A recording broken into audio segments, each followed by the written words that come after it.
నమస్కారం. ఈరోజు Tollywood top 10 వార్తలు ఇక్కడ ఉన్నాయి. 1. రామ్ చరణ్ పెద్దికి విడుదల ఆటంకాలు. తెలంగాణ ఎగ్జిబిటర్ నిర్మాతల మధ్య వివాదం దీనికి కారణం.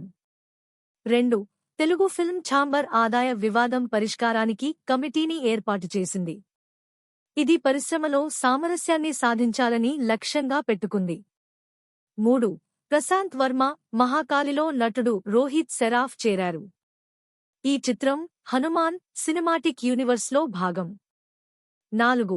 రామ్ పోతినేని తో దర్శకుడిగా అరంగేట్రం చేశారు. ఇది ఒక సైకలాజికల్ థ్రిల్లర్. అతని పుట్టినరోజున ప్రకటించారు. 5. శ్రీలీల మెట్రో స్టేషన్ చిత్రాలు వైరల్ అయ్యాయి. అభిమానులలో ఇది చాలా ఆసక్తిని రేకెత్తించింది. 6. ఈ వారం కొత్త తెలుగు చిత్రాలు హరుడు, తిమ్మరాజుపల్లి టీవీ విడుదలవుతున్నాయి. ఈ చిత్రాలు ప్రేక్షకులకు కొత్త వినోదాన్ని అందిస్తాయి. 7. Box office update.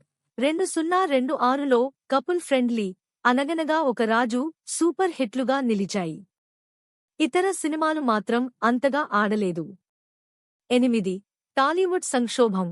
అధిక స్టార్ రెమ్యూనరేషన్లు, తక్కువ విడుదలలు ఇబ్బంది పెడుతున్నాయి.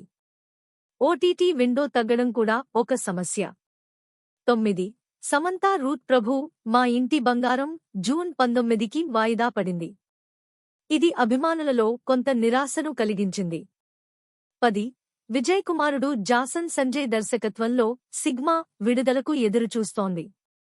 ఈ ద్విభాషా ప్రాజెక్ట్పై అంచనాలు భారీగా ఉన్నాయి. మళ్ళీ కలుద్దాం.